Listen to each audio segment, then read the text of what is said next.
The young Soviet snipers were known for their shooting accuracy and the large number of casualties they inflicted on the enemy. And now you're going to learn the story of these girls who were the most lethal in history.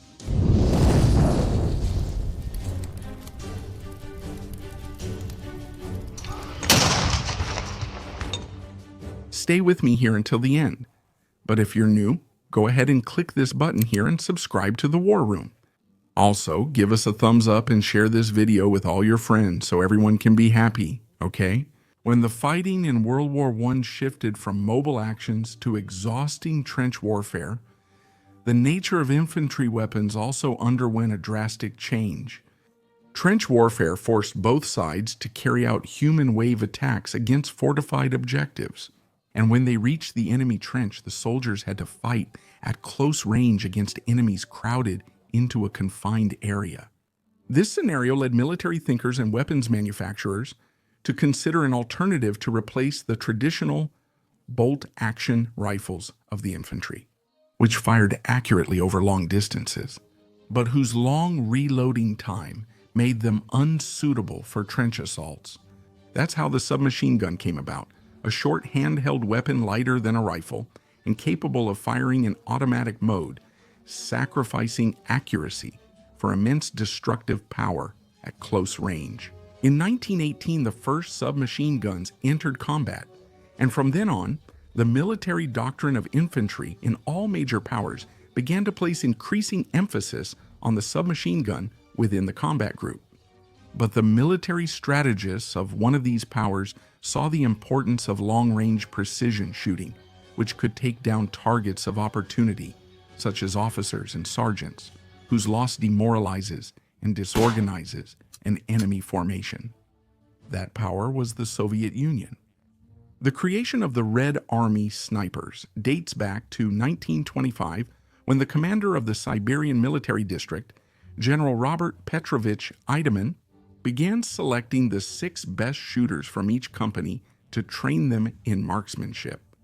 These snipers took part in the Sino-Soviet conflict of 1929, where they eliminated several Chinese officers and soldiers in combat.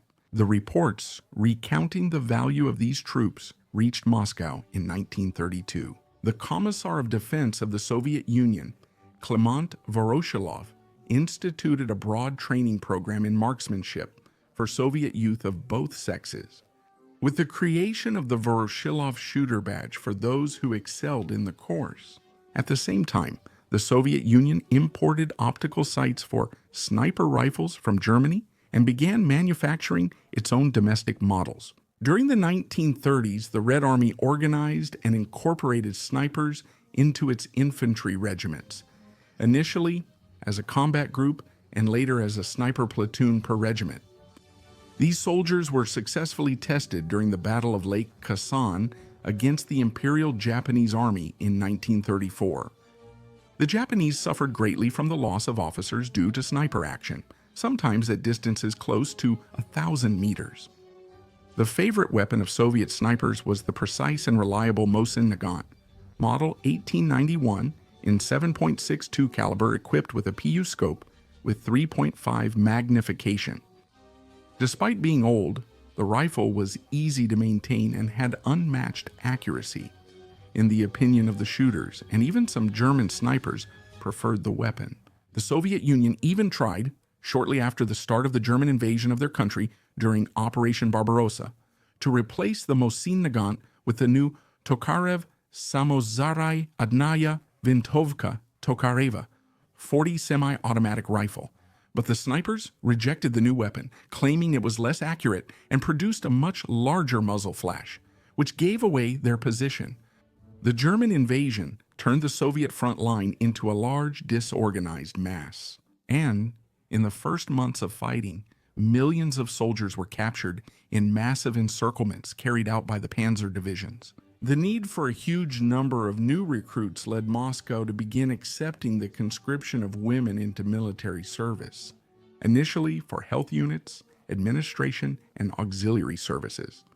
But the casualties took their toll and accumulated, so much so that even in 1941, the first women were accepted into combat units.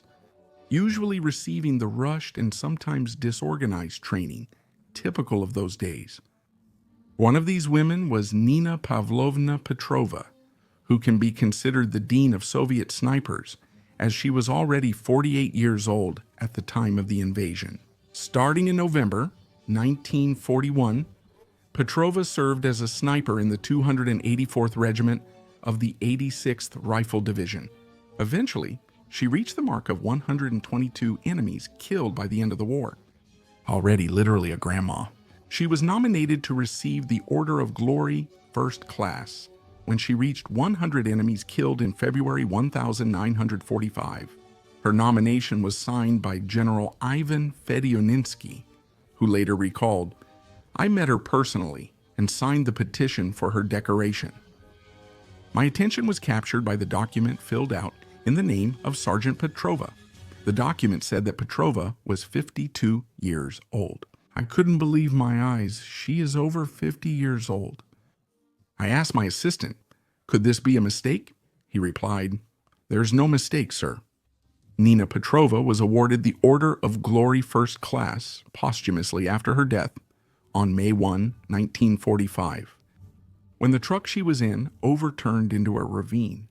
The great Soviet snipers reached their record numbers in the first 2 years of the war, when the Red Army was on the defensive.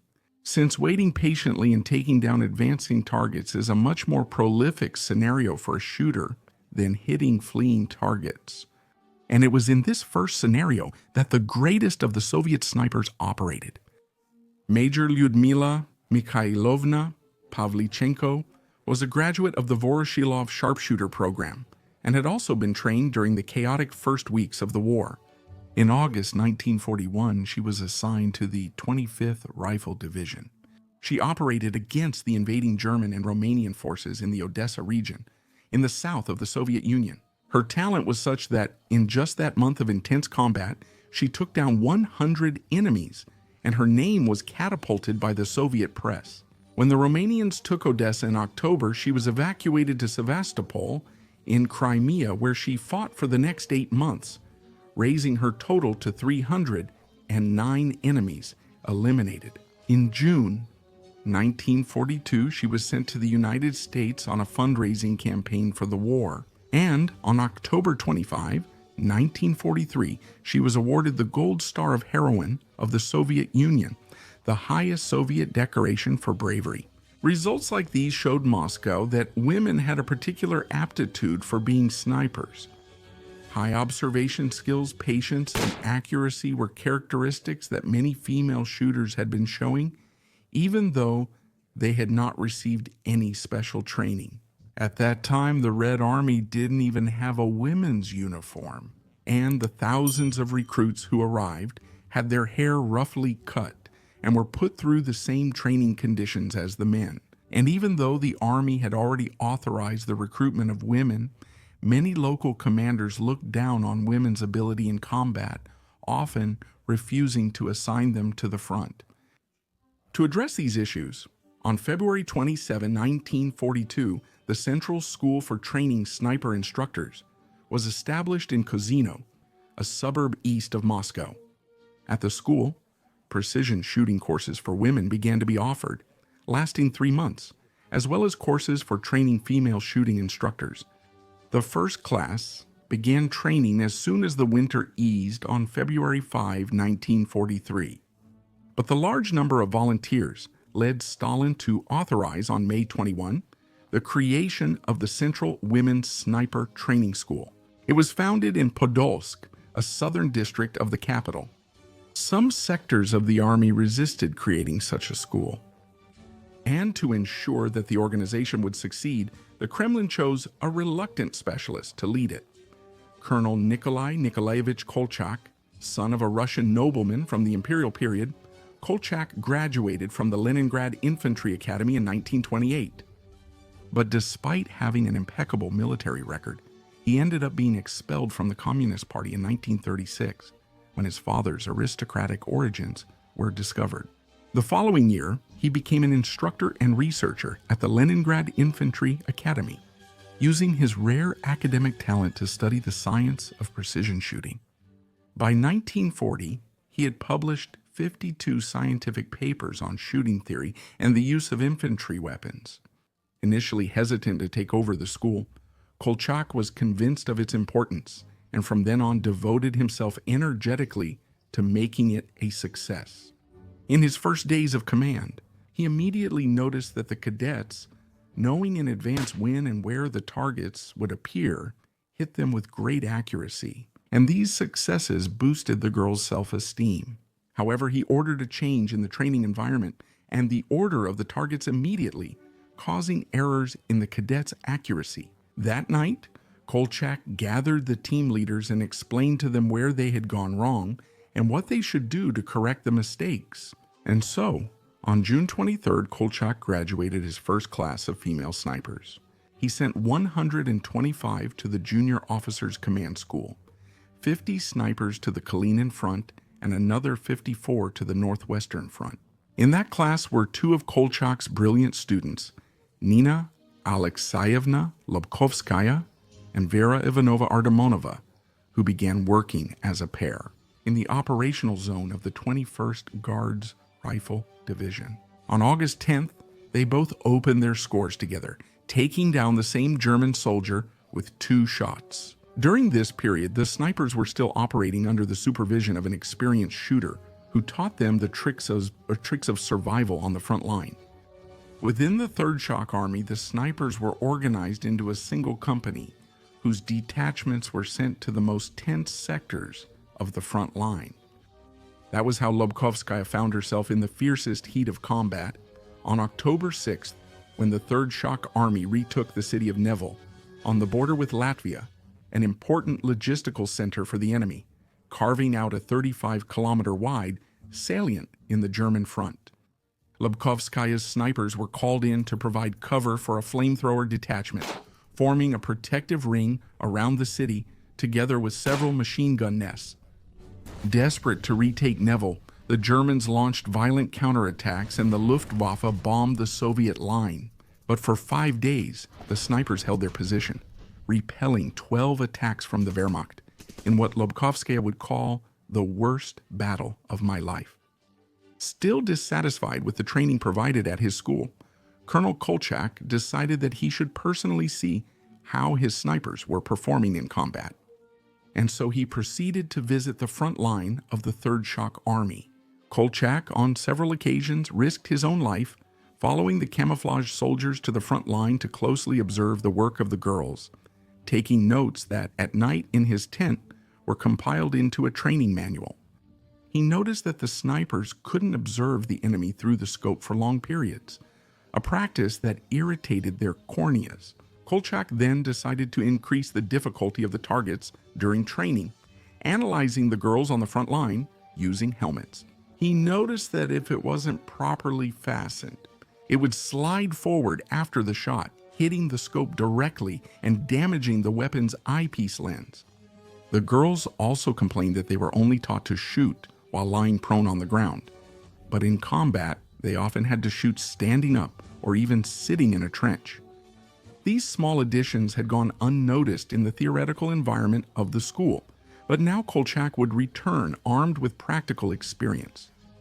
And he wrote a document called The 12 Commandments of the Sniper. The new classes at the school, subjected to the new training, quickly achieved encouraging results, and his courage under fire resulted in the highest decorations. One of them was the young Kazakh woman, 18 years old, Alia Nurmukambetovna Moldagulova, who served with the 54th Rifle Brigade. Moldagulova had reached the mark of 91 enemies, killed when she was ambushed in Novosokolniki in northwestern Russia on January 14, 1944, and was killed in hand-to-hand combat against German soldiers. Another outstanding sniper was Tatiana Nikolaevna Baramzina, who parachuted with her battalion of the 70th Rifle Division behind enemy lines near Minsk in Belarus on July 5, 1944. With her group surrounded by the Germans, she killed 36 enemy soldiers before being captured and executed that day. Both snipers, Moldagulova and Baramzina, were posthumously awarded the Golden Star of Heroine of the Soviet Union. After having its snipers honored with the highest award for bravery, the school would still produce one last great talent, whose youthful image would remain immortalized in history. Rosa Yegorovna Shanina. In June 1943, Shanina joined the Central School, quickly standing out for her marksmanship skills, and eventually graduated with honors. She refused an instructor position to go to the front line, being assigned to the 338th Rifle Division. On April 2nd, 1944, positioned southwest of Vitebsk in Belarus. On April 5, she struck down her first enemy. When she saw the soldier's body fall, she trembled, dropped her rifle, and cried, repeating, "I killed a man." Quickly, her comrades came to her aid, telling her, "No, you killed a fascist." For the next 7 months, Rosa Shanina would follow the front line of the Soviet advance all the way to East Prussia. She proved to be a rare talent in marksmanship, a sniper capable of making doubles, taking down 2 targets with 2 shots in quick succession. Rosa kept a diary throughout her time on the front line, even though the practice was forbidden by the Red Army. In it, she recorded all her successes and setbacks, her strong patriotic fervor, and her constant desire to do more for the war effort. Her image began to appear in the headlines of Russian and even Western newspapers, where she earned the nickname the Invisible Terror of East Prussia. On January 27, 1945, Shanina fell victim to a German artillery barrage near Ilmsdorf, her chest torn open by a grenade fragment, and she died the next day when her total number of kills was 59 enemies. Her diary was kept by a war correspondent and came to light in the 60s, being published in a newspaper and capturing the imagination of the country. 2 decades later, a biographical book was written about her titled, "I Will Return After the Battle," a phrase taken from her own words in the diary. In February 1945, Nina Lobkovskaya, now a lieutenant at 19 years old, and with 89 enemies taken down, took command of the sniper company of the 3rd Shock Army, which would become the most successful female sniper unit in history, with 3,112 enemies taken down. The journey of the Soviet snipers in World War I was heroic and dangerous. Of the 2,484 female shooters who fought, only about 500 survived the war.